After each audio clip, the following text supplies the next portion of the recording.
Hoje eu quero falar sobre uma patologia que acomete 90% da população, que pode nos acompanhar desde a infância, que eu e você podemos ter, mas em graus diferentes.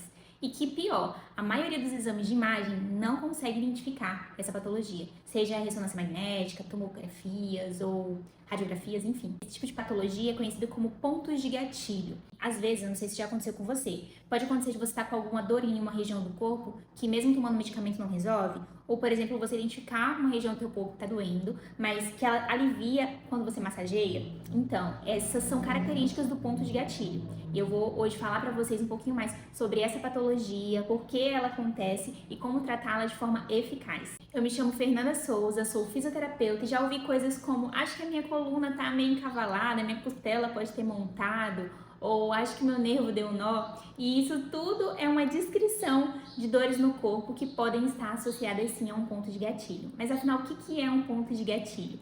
É uma região muscular que fica tensa e cria como se fosse um calo muscular. Você observa como se fosse um nódulo, uma região mais rígida, dolorida, e quando você apalpa ela, você percebe um nódulo. Mas então, a respeito de como acontece essa questão do ponto de gatilho.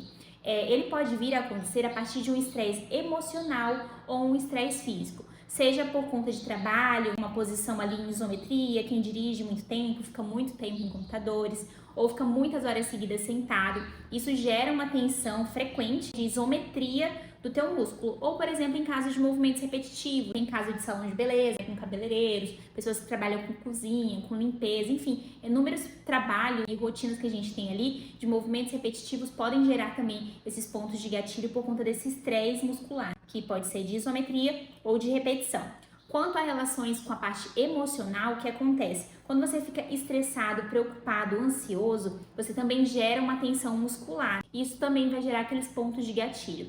E fisiologicamente, como esses pontos de gatilho acontecem? A partir da liberação de um neurotransmissor chamado acetilcolina.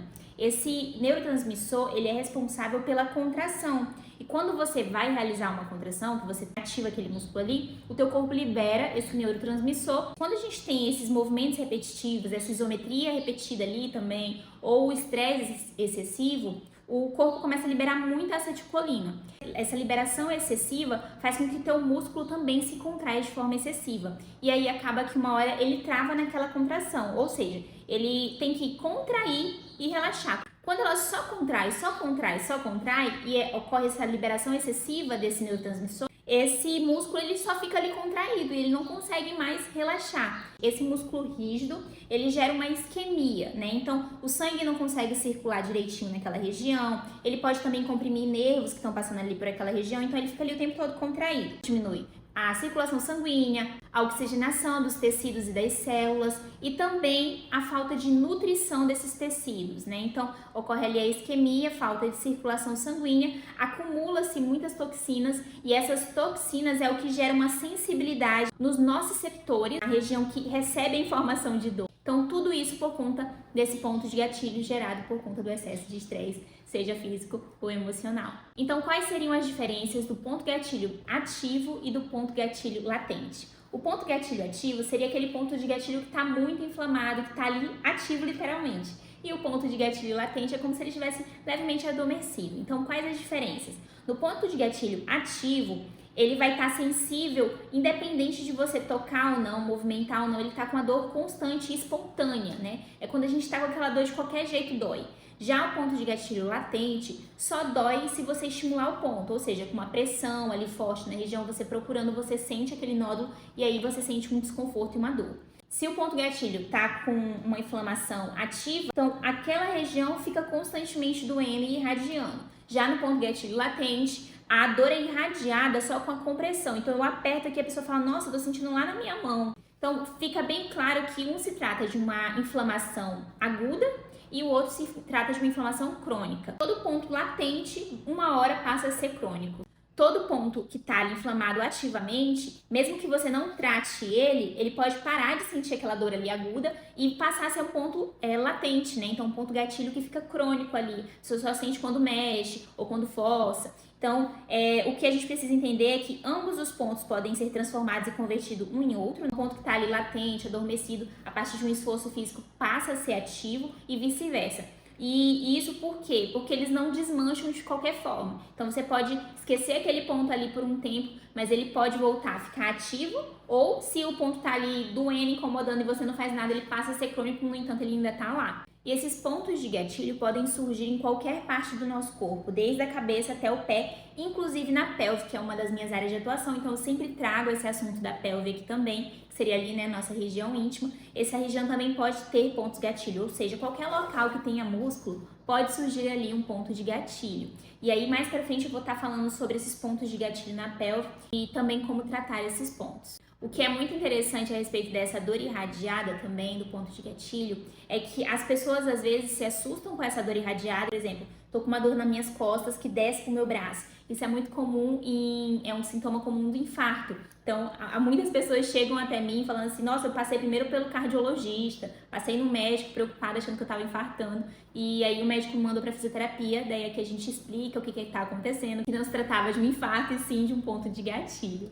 Então, quais são as principais causas desses pontos de gatilho? Como eu já citei, o estresse físico, o estresse emocional, a má postura também entra aqui e também lesões ou traumas em alguma região do teu corpo pode gerar esses pontos de gatilho, ou pior, contraturas, que é quando a batida ou a lesão gera ali a rigidez do músculo, mas em uma porção muito maior. Então, quais são os sintomas e como identificar esses pontos de gatilho? Seja ele latente ou ativo, como eu já dei algumas dicas aqui para vocês, eles vão gerar dor, seja espontaneamente ou ao toque, dor irradiada também, então você comprime ali aquela região, você percebe que a dor ela acaba arrastando ali para aquele membro ou aquela região específica. Rigidez e limitações de movimento, sensibilidades à palpação, dores de cabeça que estão relacionadas à tensão e até dificuldade para respirar. Quando esses pontos de gatilho estão muito inflamados, a gente acaba tendo uma certa dificuldade de respirar porque o movimento do músculo ali está muito inflamado. Então, quando o paciente chega no grau assim muito elevado, pontos de gatilho muito ativos,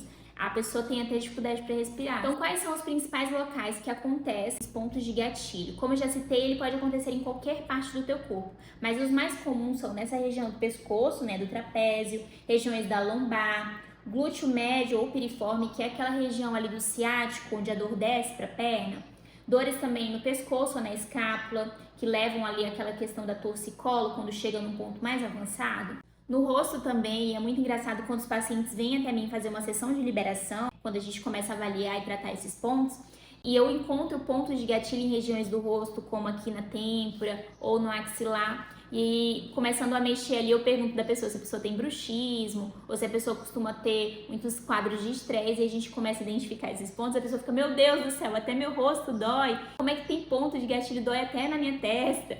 Então, quando a pessoa tem esses pontos de estresse emocional ou físico, como no caso do bruxismo, que é quando você fica desgastando o dente ali ou travando o seu dente, seja à noite ou no dia a dia, não sei se vocês já observaram que quando a gente está com raiva, tem pessoas até que falam entre os dentes, também pode acontecer da pessoa não fazer o ranger do dente, mas só a pressão. E aí mesmo assim a pessoa dormindo ali percebe que no outro dia acorda com o maxilar dolorido, com dor de cabeça ou dor no pescoço. Então a pessoa pode não ter o bruxismo, que é o do desgaste, mas só a pressão dos dentes à noite. Então é bom observar isso, ir até um ortodontista, até porque uma das características é que o dente começa a ficar desgastado ou aparece trincos nos dentes quando a pessoa fica travando muito tempo os dentes. Se a pessoa costuma quebrar facilmente os dentes, é bom observar se você não tem bruxismo, e essas tensões aqui nessa região vão começar também a aumentar ali um sinalzinho de suspeita. É bom dar uma investigada e observar se as suas dores de cabeça são por conta disso. Às vezes a pessoa fez exames,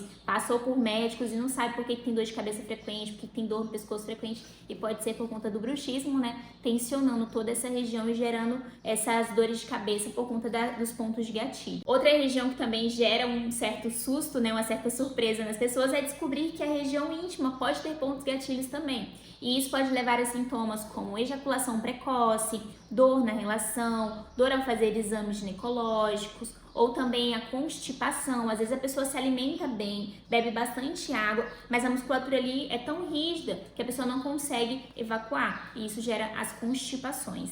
Ou seja, qualquer parte do nosso corpo pode ter pontos de gatilho a partir de um estilo de vida, né, de estresse emocional ou físico.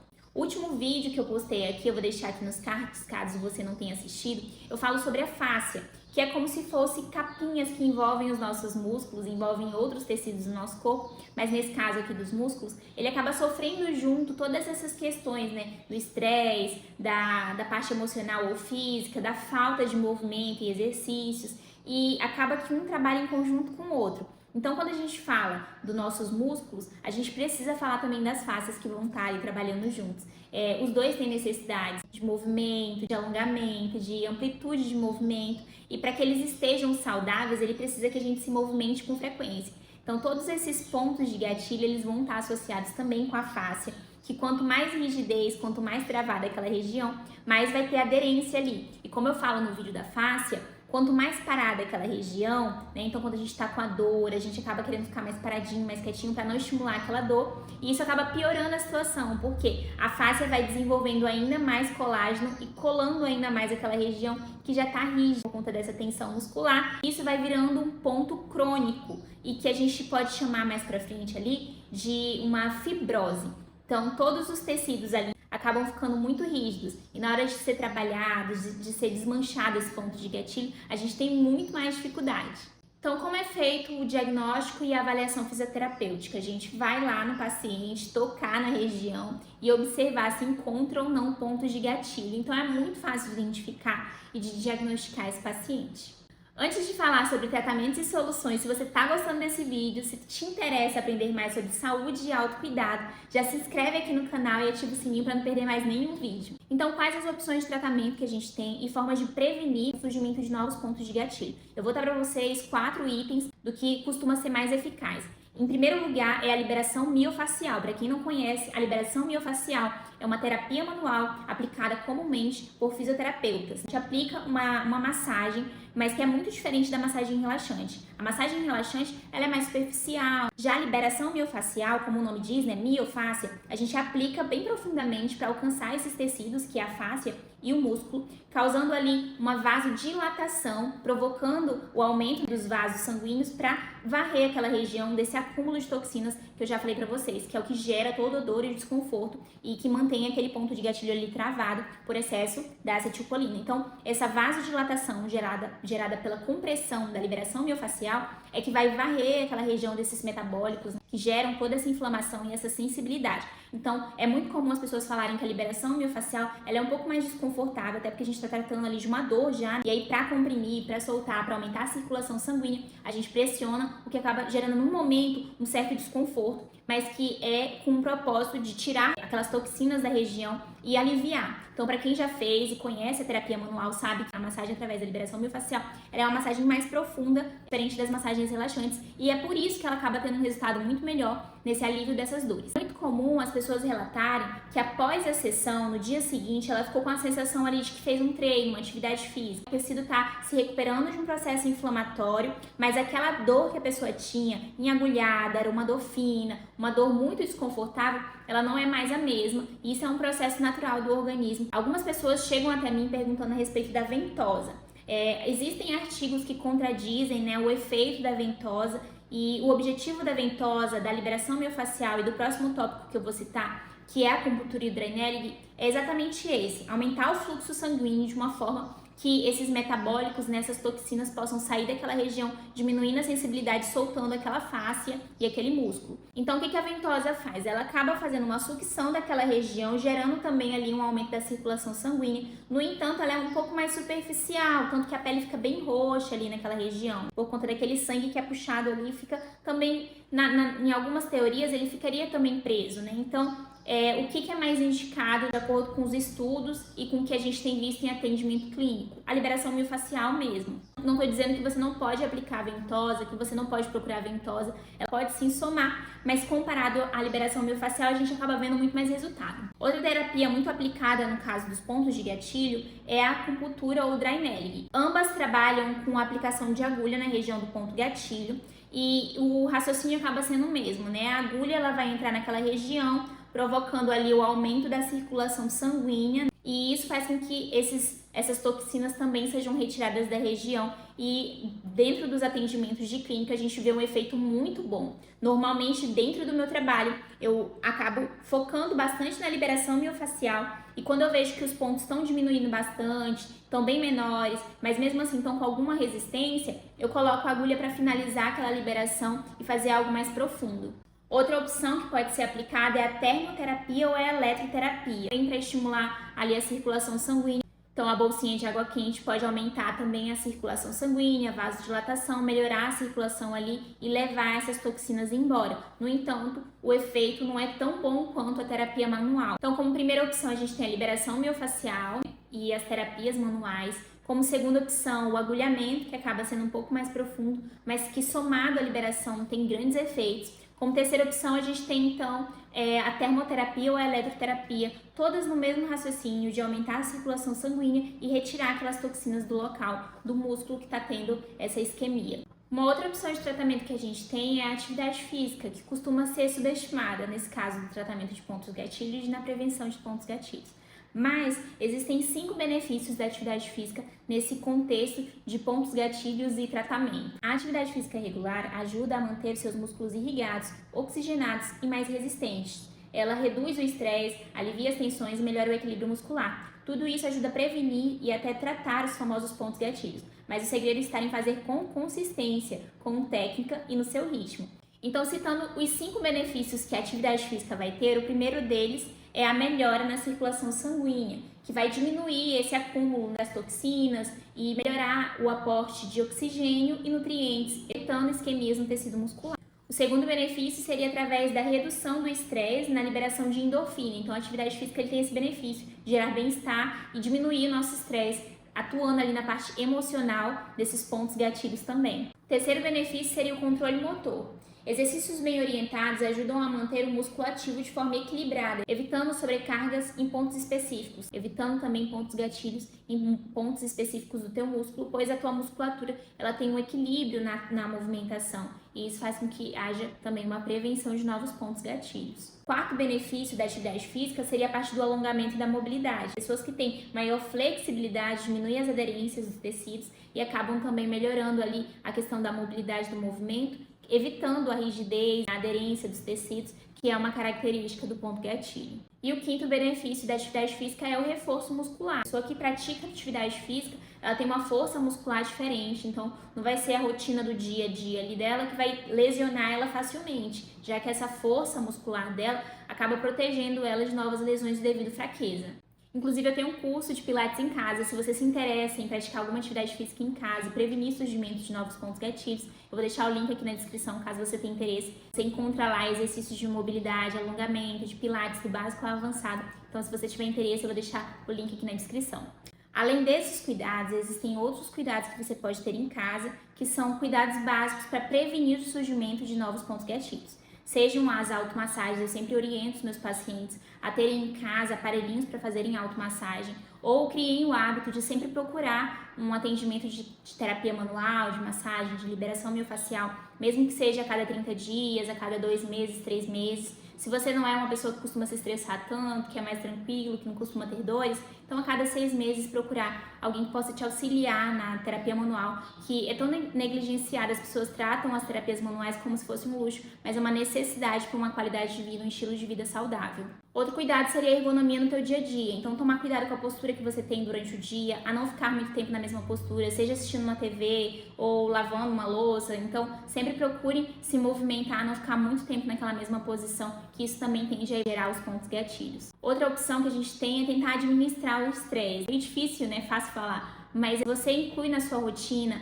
formas de relaxar, hobbies, passeios, caminhadas, pegar um cachorrinho para passear, algo assim pode te ajudar a diminuir teu estresse, evitar gente que te estressa. Esses cuidados básicos podem fazer muita diferença para a tua saúde. Outro ponto muito negligenciado é o básico bem feito que eu sempre falo, né? Então, beber bastante água, dormir um sono tranquilo, as 8 horas de sono, se alimentar bem, tudo isso faz muita diferença para a tua qualidade de vida. E quando você observar que as tensões, o estresse está te incomodando, que você quer procurar uma solução, procure um fisioterapeuta, a gente é profissional de primeiro contato. Você pode procurar qualquer fisioterapeuta que trabalhe com terapia manual para te auxiliar ou te orientar melhor e te indicar para um outro profissional. Então, assim que você observar qualquer um desses sintomas, não sofra calado e procure ajuda.